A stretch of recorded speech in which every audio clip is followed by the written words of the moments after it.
Next দেখো question number 19, ঠিক আছে? এটা হচ্ছে WBJE 2012 এর কোশ্চেন। তো কি দেওয়া আছে, the maximum value of mod of Z, maximum value of mod of Z find করতে বলেছে। when z satisfy the condition, কি দেওয়া আছে, mod of z plus 2y/z is equal to 2। তো একটা প্রপার্টি আছে, দুটো কমপ্লেক্স নাম্বার, একটা z1 আর একটা হচ্ছে z2, ঠিক আছে?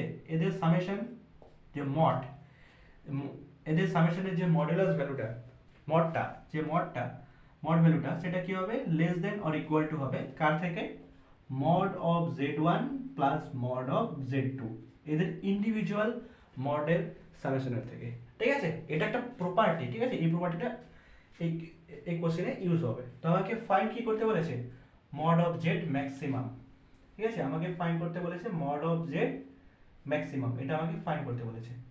তো আমি মড অফ জেডটাকে এরকম লিখতে পারি যে mod of Z plus 2/z plus minus 2/z।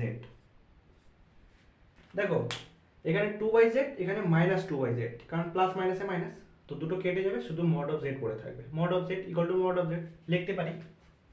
এটা লেখার কারণ কি, এটা লেখার কারণ হচ্ছে এই যে ভ্যালুটা, এটা হচ্ছে আমি কি করব, এই পুরোটাকে ধরলাম z1, এটাকে ধরলাম z2, তাহলে z1 প্লাস z2 এর পুরোটার mod less than or equal to কি হবে, mod of z1 plus mod of z2, তাহলে মড অফ z1 বলতে এটা z plus 2/z, z plus 2/z plus minus 2/z, ঠিক আছে? তাহলে দেখো এই যে ভ্যালুটা আছে, এই ভ্যালুটা হচ্ছে এর থেকে বড় বা এর সমান, ঠিক আছে? তাহলে এখান থেকে আমি কি লিখতে পারি, যে মড অফ জেড, কারণ এটা আর এটা ইকুয়াল, তাহলে মড অফ জেড এটাকে কি লিখতে পারি, less than or equal two.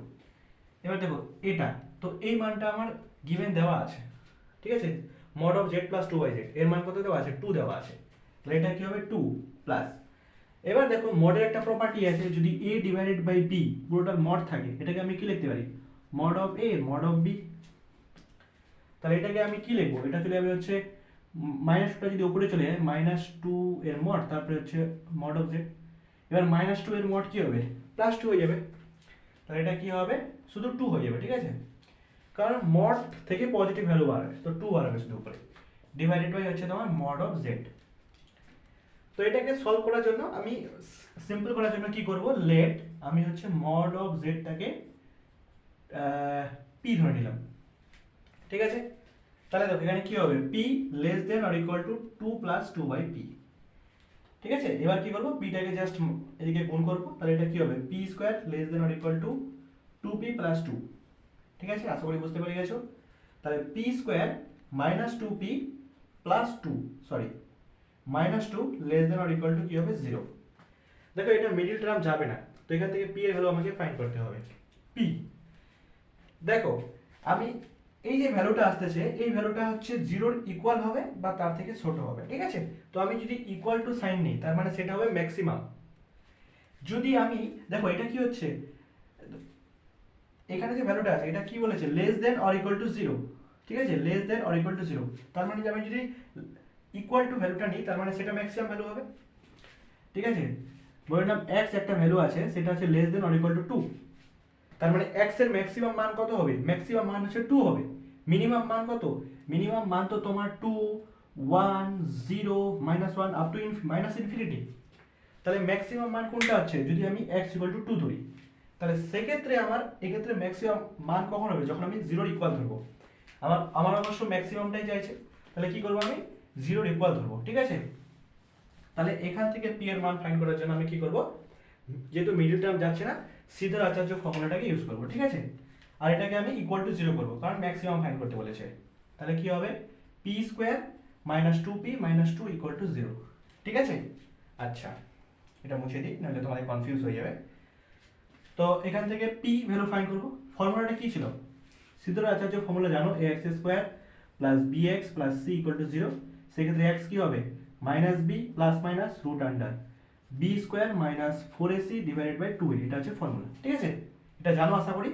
তো এখানে মাইনাস b বলতে এখানে কি আছে, p এর কোএফিশিয়েন্ট -2, তাহলে মাইনাস মাইনাসে +2, plus minus root under B square মানে মাইনাস টু তার হোল স্কোয়ার মানে কত 4 মাইনাস 4ac 4 এ বলতে এখানে পি স্কোয়ারের কোএফিসিয়েন্ট কত আছে 1 সি বলতে এখানে মাইনাস টু তাহলে মাইনাস মাইনাসে plus into two divide by two A বলতে এখানে পি স্কোয়ারের কোএফিসিয়েন্ট 1 তাহলে পি ইকুয়াল টু কি আসতেছে দেখো 2 প্লাস মাইনাস 4 প্লাস 8 মানে কত আসতেছে 12 ঠিক আছে ডিভাইডেড বাই কত আসতেছে 2 আচ্ছা উপর থেকে আমি 2 কমন নেব তাহলে 2 কমন নিলে 1 প্লাস মাইনাস দেখো রুট আন্ডার 12 এটাকে আমি কি লিখতে পারি 2 রুট 3 লিখতে পারি কারণ 12 টাকে তুমি যদি ভেঙে দাও তাহলে কি হবে 2 ইনটু 2 ইনটু 3 ঠিক আছে রুট আন্ডার 12 টাকে কি লিখতে পারি 2 ইনটু রুট 3 তাহলে 2 কমন নিলাম শুধু রুট 3 পড়ে থাকবে আর নিচে একটা 2 আছে তাহলে 2 2 কেটে যাবে তাহলে এখান থেকে আমি p এর মান পেয়ে গেলাম কি 1 প্লাস মাইনাস রুট 3 ঠিক আছে